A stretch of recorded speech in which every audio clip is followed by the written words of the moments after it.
বর্তমানে ক্যাপিটাল মার্কেটের গতিধারাকে যে বিষয়গুলো ডিসরাপ্টেড করছে তার মধ্যে উল্লেখযোগ্য হলো কিছু macro economic factors like bad inflationary situation, bank interest rate hike, bank liquidity crunch, reserve fall, devaluation of আর লোকাল কারেন্সি, আর নতুন করে এখন যুক্ত হয়েছে ক্যাপিটাল গেইন ট্যাক্স।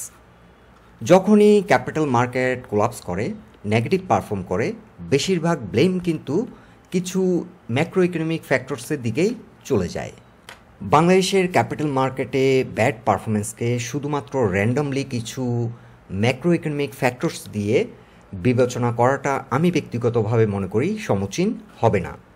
ক্যাপিটাল মার্কেটের মতো ইকোনমির একটি গুরুত্বপূর্ণ উইং যুগের পর যুগ ধরে নেগলেক্টেড ছিল। এটিকে বলা যায় chronically intertwine deep rooted systematic problem. আর বর্তমানে বাংলাদেশের পুঁজিবাজার ইনভেস্টরদের জন্য একটি ফিল্দি ল্যান্ডস্কেপে পরিণত হয়েছে, ম্যানিপুলেশন ইনফেস্টেড হাবে পরিণত হয়েছে, যেখানে investor confidence has completely been twisted and the market is crumbling down. আজ আমরা যে বিষয়টি ফোকাস করব সেটি হলো ইকোনমিক কনসিকুয়েন্স যাই হোক না কেন, ইন্ডিভিজুয়াল ইনভেস্টরদের যে ডিসিশন মেকিং সেটি কিন্তু একটা গুরুত্বপূর্ণ রোল প্লে করে। কারণ প্রত্যেকটা ইন্ডিভিজুয়াল ক্যাপিটাল মার্কেটকে বিভিন্ন ডাইমেনশন থেকে অ্যাসেস করে থাকেন। আর যে বিষয়টি এখন সবচেয়ে বেশি কনসার্নিং, কয়েকটি রিপোর্টে আমি যা দেখলাম, একটা সিগনিফিক্যান্ট নাম্বারস অফ ইনভেস্টর তারা তাদের পোর্টফোলিও খালি করে পুঁজিবাজার থেকে বিদায় নিয়েছেন। বর্তমান ইকোনমিক সার্কমস্ট্যান্স সিচুয়েশন ইনভেস্টর কমিউনিটির মধ্যে কিন্তু একটা বড় ধরনের ইম্প্যাক্ট এনেছে। আর আমরা যারা ক্যাপিটাল মার্কেটে ইনভেস্ট করে থাকি ইনভেস্টর, তারা কিন্তু এখন বর্তমানে একটা ক্রিটিক্যাল সিচুয়েশনের মধ্য দিয়ে যাচ্ছি। আজ আমরা বর্তমানে ইকোনমিক পার্সপেক্টিভ থেকে মার্কেটকে কিছুটা তুলে ধরার চেষ্টা করব, পাশাপাশি আগামী দিনগুলোতে মার্কেট কেমন পারফর্ম করতে পারে কিছুটা ধারণা দেব। আর এ ধরনের একটি ক্রিটিক্যাল সার্কমস্ট্যান্সে একজন ইনভেস্টরকে কী ধরনের ডিসিশন নেওয়া উচিত কিছুটা আলোকপাত করব। বন্ধুরা, আলোচনাটি শেষ পর্যন্ত শুনতে থাকুন। আলোচনাটি শুরুতেই সবাইকে রিকোয়েস্ট করব ডিসক্লেমার অংশটি আপনারা ভালো করে পড়ে নেবেন। পুঁজিবাজার ঝুঁকিপূর্ণ, আপনার কোনো পার্সোনাল বাই এবং সেলের কারণে আপনি যদি ক্ষতিগ্রস্ত হয়ে থাকেন সে দায় স্টক অবজার্ভার বহন করবে না। প্রথমত ইনভেস্টিং কমিউনিটিকে আমি যে বিষয়টি হাইলাইট করব সেটি হচ্ছে, যখন কোনো একটি ইকোনমিক সেন্সিটিভ নিউজ যখন পাবলিশড হয় তখন পৃথিবীর প্রত্যেকটা ক্যাপিটাল মার্কেট রিয়্যাক্ট করে, কিন্তু বাংলাদেশের ক্ষেত্রে যেটি হচ্ছে, বাংলাদেশের মার্কেট ওভার রিয়্যাক্ট করছে, বোথ ইনস্টিটিউশনাল ইনভেস্টর এবং রিটেল ইনভেস্টর। এক্ষেত্রে কিন্তু ক্ষতিগ্রস্ত হচ্ছে রিটেল ইনভেস্টররাই বেশি। এখানে একটি বিষয় আমাদেরকে বুঝতে হবে, অন্য অন্য মার্কেটের মতো লাইক তেলের একটি মার্কেট আছে, চালের একটি মার্কেট আছে, গমের একটি মার্কেট আছে, গোল্ডের একটি মার্কেট আছে, অন্য অন্য মার্কেটের মতো ক্যাপিটাল মার্কেটও কিন্তু একটা মার্কেট, এটি হচ্ছে ইকুইটি বন্ড মার্কেট। এখন প্রশ্ন হলো, যখনই ব্যাংক ইন্টারেস্ট রেট বৃদ্ধি করা হলো কিংবা ফরেন এক্সচেঞ্জ রিজার্ভ ডিক্লাইন করলো, এই ধরনের নিউজ পাবলিশড হলো, আপনারা কি দেখেছেন যে কোনো একটি চালের ব্যবসায়ী তার চালগুলো অর্ধেক রেটে বিক্রি করে দিয়ে ব্যবসা গুটিয়ে নিতে? কিংবা পেট্রোল পাম্পে আপনারা দেখেছেন যে তেল অর্ধেক রেটে বিক্রি করে দিয়ে পেট্রোল পাম্প বন্ধ হয়ে যেতে? কিংবা গোল্ডের ব্যবসায়ী গোল্ড অর্ধেক রেটে বিক্রি করে দিয়ে কিংবা 30% লসে বিক্রি করে দিয়ে তার গোল্ডের ব্যবসা বন্ধ করে দিতে? কিন্তু এ ধরনের ইরেশনাল এবং ওভার রিয়াকশন আমরা শুধুমাত্রই ক্যাপিটাল মার্কেটেই লক্ষ্য করছি। বিশেষ করে বাংলাদেশ ক্যাপিটাল মার্কেটে এটা ওভার রিয়াকশন হচ্ছে। আর বর্তমান যে ইকোনমির একটা ক্রিটিক্যাল ফেজ আমরা পার করছি, এটাকে কিন্তু বিভিন্ন বিশ্লেষক বিভিন্নভাবে উপস্থাপন করছে। আমি কিছুটা আমার মতো করে এক্সপ্লেন করছি। প্রথমত, আমাদের যে ফরেন এক্সচেঞ্জ রিজার্ভ ডিক্লাইন করার দুটো উল্লেখযোগ্য কারণ, একটি হচ্ছে আমাদের ইম্পোর্ট ব্যয় অতিমাত্রায় বৃদ্ধি পেয়েছে, কারণ ইন্টারন্যাশনাল মার্কেটে তেল এবং অন্যান্য কনজিউমার যে কমোডিটিসগুলো রয়েছে সেগুলোর দাম বৃদ্ধির কারণে, এবং ইন্টারনাল ডোমেস্টিক কনজাম্পশন কিন্তু ইয়ার বাই ইয়ার বৃদ্ধি পাচ্ছে, পপুলেশন বৃদ্ধি পাচ্ছে, যার কারণে ইম্পোর্ট ব্যয় বেড়ে গেছে। এছাড়াও আরেকটি উল্লেখযোগ্য কারণ হচ্ছে, বাংলাদেশে গত 5-7 বছর ধরে অনেকগুলো মেগা প্রজেক্ট করা হয়েছে।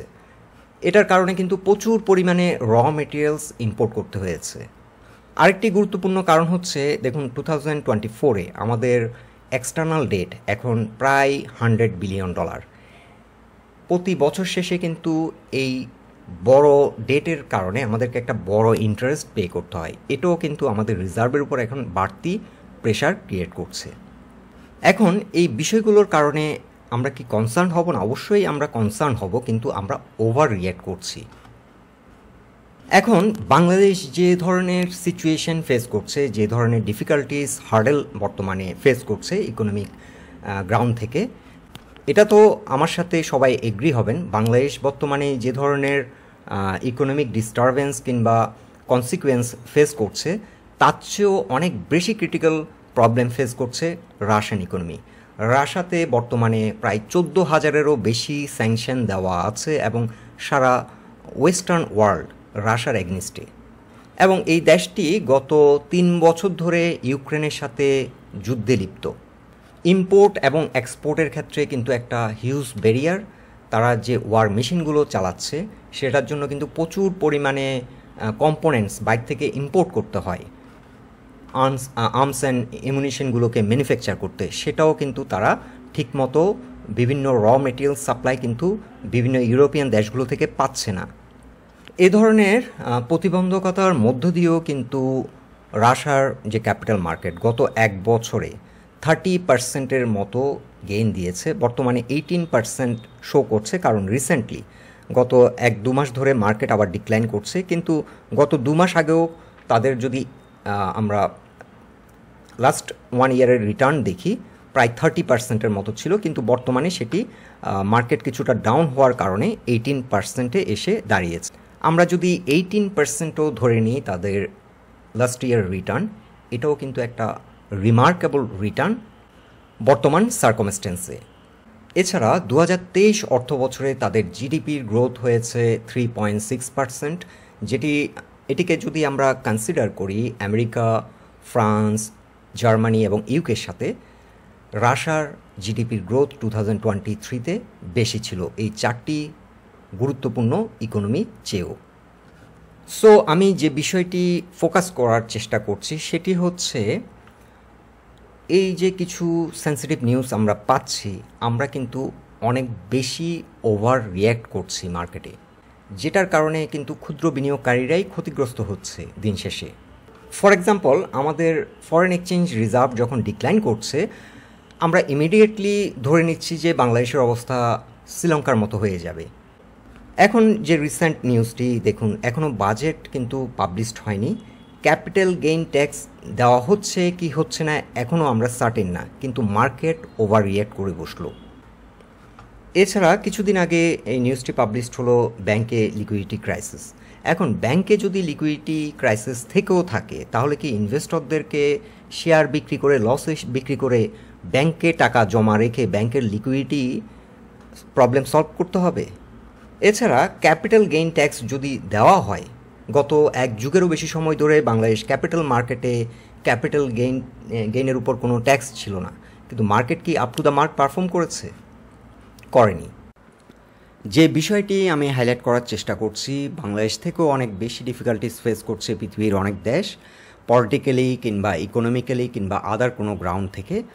আর ক্যাপিটাল মার্কেটের ক্ষেত্রে আমরা প্রায় সময় যে বিষয়গুলোকে দায়ী করে থাকি, ম্যাক্রো ইকোনমিক ফ্যাক্টরস কিংবা আদার ফ্যাক্টর হোক না কেন, পৃথিবীর প্রত্যেকটা দেশই এ ধরনের ম্যাক্রো ইকোনমিক ফ্যাক্টরস কিংবা অন্য অন্য গ্রাউন্ড থেকে তারা প্রতিনিয়তই বিভিন্ন অ্যাঙ্গেল থেকে বিভিন্ন রকম প্রবলেম ফেস করে যাচ্ছে। কিন্তু বাংলাদেশ ক্যাপিটাল মার্কেটে আমরা এই বিষয়টি লক্ষ্য করছি একটু ডিফারেন্ট।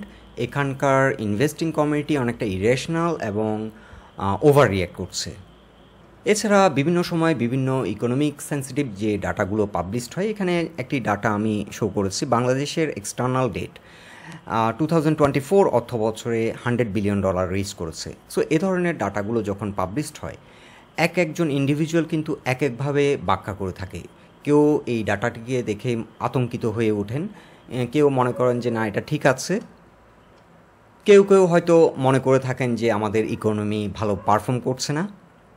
সো একজনের কাছে কিন্তু এই ডাটাগুলো এক রকম মিনিং এবং একভাবে তারা ব্যাখ্যা করে থাকেন।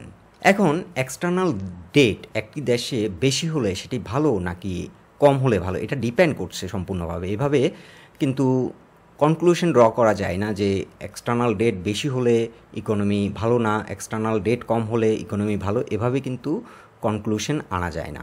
বাংলাদেশের এক্সটার্নাল ডেট যদি $200 বিলিয়ন হয় এবং বাংলাদেশ যদি সেটা পে করার সক্ষমতা রাখে, তাহলে সেটা কিন্তু খারাপ না। আবার বাংলাদেশের যে এখন অর্থনীতির যে উন্নয়ন, যে ধারাবাহিকতা, যে ধরনের মেগা প্রজেক্টগুলো বাংলাদেশ বাস্তবায়ন করছে, এবং এই ধারাবাহিকতাটাকে যদি ধরে রাখতে হয়, তাহলে অবশ্যই ইকোনমির উপর কিন্তু একটা এক্সট্রা বার্ডেন আসে। সেক্ষেত্রে এক্সটার্নাল ডেট, এক্সটার্নাল লোন কিন্তু দরকার। এখন ব্যাপার হচ্ছে বাংলাদেশ এই লোন অ্যামাউন্টটা সঠিকভাবে ব্যবহার করছে কিনা, সুশাসন নিশ্চিত করছে কিনা, এটি হচ্ছে গুরুত্বপূর্ণ বিষয়।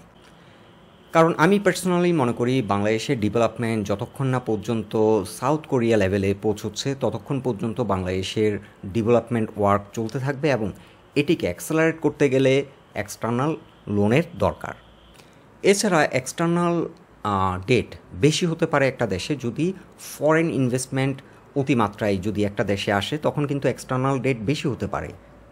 এখন এক্ষেত্রে এটা দেখা দরকার, আমরা কিন্তু এই জিনিসগুলোকে বিশ্লেষণ না করে আমরা ইমিডিয়েট কিন্তু একটা কনক্লুশনে চলে যাই যে এখানে বাংলাদেশের ডেট বাড়ছে, যার কারণে বাংলাদেশ হয়তো ভালো পারফর্ম করছে না, বাংলাদেশের ইকোনমি ভালো পারফর্ম করছে না, ইমিডিয়েটলি এ ধরনের একটা কনক্লুশনে চলে যায়, এটাকে আমরা ডিপলি স্টাডি না করে। এছাড়া আরও একটি নিউজ যখন আমরা পেয়েছিলাম ফরেন এক্সচেঞ্জ রিজার্ভ ডিক্লাইন করছে, এটা নিয়েও কিন্তু একটা বড় ধরনের পেনিক মার্কেটে আমরা দেখেছি। বাংলাদেশের ফরেন এক্সচেঞ্জ রিজার্ভ কমছে বিভিন্ন কারণে। সো ডিফিকাল্টিস অবশ্যই আছে, আমরা ফেস করছি, কিন্তু গভর্নমেন্ট কিন্তু এই রিজার্ভটাকে বাড়ানোর জন্য কিন্তু কাজ করে যাচ্ছেন। আইএমএফের সাথে, ওয়ার্ল্ড ব্যাংক এবং অন্যান্য যারা পার্টনার আছে, উন্নয়ন পার্টনার, তাদের সাথে কিন্তু প্রতিনিয়তই কিন্তু গভর্নমেন্ট অ্যাক্টিভিটিস কিন্তু কন্টিনিউ করছে এবং রিজার্ভ বাড়ানোর চেষ্টা করছে। সো এই বিষয়গুলো অবশ্যই কনসার্নিং, কিন্তু আমি যেটি বলার চেষ্টা করছি সেটি হচ্ছে আমরা প্রায় সময় এই বিষয়গুলো নিয়ে ওভার রিয়েক্ট করে থাকি। এখন টেকনিক্যালি মার্কেটকে যদি আমরা রিভিউ করি, ডে চার্টে ডিএসসি ব্রড ইন্ডেক্সের অবস্থান তুলে ধরছি। লাস্ট উইক আমরা যে সাপোর্টটি মেনশন করেছিলাম, আমরা একটি গুরুত্বপূর্ণ সাপোর্ট মেনশন করেছিলাম মার্কেটের জন্য 5250। লাস্ট উইক মার্কেট এই সাপোর্টটিকে রেসপেক্ট না করে কিছুটা নিচে নেমে আসে এবং উইকেন্ডে আবার এই গুরুত্বপূর্ণ সাপোর্টটিতে কিন্তু কামব্যাক করতে সক্ষম হয়েছে, যার কারণে আমরা মনে করছি যে 5250 এই সাপোর্টটিকে মার্কেট রেসপেক্ট করছে এবং এখান থেকে মার্কেট ঘুরে দাঁড়ানোর সম্ভাবনা বেশি। এছাড়া ডে চার্টে যে ক্যান্ডেলটি আমরা দেখতে পাচ্ছি এটি বুলিশ হ্যামার, এই ক্যান্ডেলটিও ইন্ডিকেট করছে মার্কেট এখান থেকে রিভার্ট করার সম্ভাবনা বেশি। এছাড়া লাস্ট ডে আমরা লক্ষ্য করছি যে মার্কেটে অনেকটা বাই হয়েছে এবং সেল প্রেশার অনেকটা কমে গেছে এবং বায়াররা এখন পজিশন নিচ্ছে। কিন্তু এখানে আরেকটি বিষয় আমাদেরকে মাথায় রাখতে হবে যে 5 তারিখে কিন্তু বাজেট পাবলিশড হবে, এবং বাজেটে যদি কোনো ধরনের নেতিবাচক নিউজ আবার চলে আসে, সেক্ষেত্রে মার্কেট ফার্দার ডিসকাউন্ট হয়তো দিতেও পারে। এবং আমরা আরও একটি সাপোর্ট মার্কেটের মেনশন করেছি 5050, এটি হচ্ছে মার্কেটের জন্য একটি স্ট্রং সাপোর্ট। কিন্তু আমি পার্সোনালি মনে করছি মার্কেট 5250 থেকে ঘুরে দাঁড়াবে। আর মার্কেট যদি 5250 থেকে ঘুরে দাঁড়ায়, তাহলে মার্কেটের ফার্স্ট শর্ট টার্ম টার্গেট হবে 5700। এখানে এসে মার্কেট একটা রেজিস্ট্যান্স ফেস করবে, যাত্রাপথে আরও একটি রেজিস্ট্যান্স ফেস করবে 5500, কারণ 5500 মার্কেটের জন্য একটি গুরুত্বপূর্ণ সাপোর্ট ছিল। এই সাপোর্টটি ভেঙে যাওয়ার কারণে এখন বর্তমানে এই সাপোর্টটি রেজিস্ট্যান্সে পরিণত হয়েছে। 5500 হবে যাত্রাপথে একটি বাধা এবং আমাদের টার্গেট হচ্ছে 5700। এবং গত সপ্তাহে আমরা মেনশন করেছিলাম যে মার্কেটের যে কারেকশন সাইকেল, একটা long correction cycle market pass করছে এবং এই কারেকশন সাইকেলটি অলমোস্ট ওভার। সো আমরা আশা করছি এখান থেকেই মার্কেট এই সপ্তাহে হয়তো আমরা একটা পজিটিভ টার্ন দেখতে পাবো এবং মার্কেট এখান থেকে পারফরমেন্সের ধারাবাহিকতায় ফিরবে। তবে এখন দেখার বিষয় হচ্ছে মার্কেট কতটা সময় নিয়ে এই রিকভারিটা দেয়, সেটি একটি দেখার বিষয়। আরেকটি বিষয় হচ্ছে এখন পোর্টফোলিওগুলোকে গুছিয়ে নেওয়াটা হচ্ছে একটা ইম্পর্ট্যান্ট যারা মার্কেটে আছেন, কারণ মার্কেট যখন পারফর্ম করে আমরা দেখি যে মার্কেটে হয়তো কিছু স্টক পারফর্ম করে এবং কিছু স্টক পারফর্ম করে না, বেশিরভাগ স্টকই পারফর্ম করে না। সো আপনার পোর্টফোলিওতে যদি দুর্বল মানের কোনো স্টক থেকে থাকে, এখন কিন্তু একটা ভালো সময় গুড ফান্ডামেন্টাল এবং স্মার্ট মানি যে স্টকগুলোতে আছে, হাই পারফর্মিং যে স্টকগুলো আছে, সেগুলোতে কনভার্ট করে নেওয়ার জন্য। আর যারা নিউ ইনভেস্টর কিংবা নতুন করে ইনভেস্টমেন্টের কথা চিন্তাভাবনা করছেন, তারা ব্লু চিপ স্টকে অথবা হাই পারফর্মিং গ্রোথ ওরিয়েন্টেড স্টকে আপনারা চাইলে ইনভেস্ট করতে পারেন। আর ইনভেস্টমেন্টের ক্ষেত্রে আমাদেরকে অবশ্যই এটি মাথায় রাখতে হবে, মার্কেটে বর্তমানে যে ধরনের একটা সিচুয়েশন আমরা পার করছি, নর্মাল সিচুয়েশনের তুলনায় আমরা যে রিটার্নটা মার্কেট থেকে এক্সপেক্ট করছি, সেই রিটার্নটি পেতে হয়তো অন্য অন্য সময়ের তুলনায় এবার কিছুটা বেশি সময় নিতে পারে। বন্ধুরা, আলোচনাটি আসলে অনেক লেন্দি হয়ে যাচ্ছে। এটাই ছিল আজকের বক্তব্য। আলোচনাটি যদি আপনাদের ভালো লেগে থাকে, অবশ্যই পোস্টটিকে লাইক দিন। আর আমাদের সাথে থাকার জন্য আপনাদের অসংখ্য ধন্যবাদ।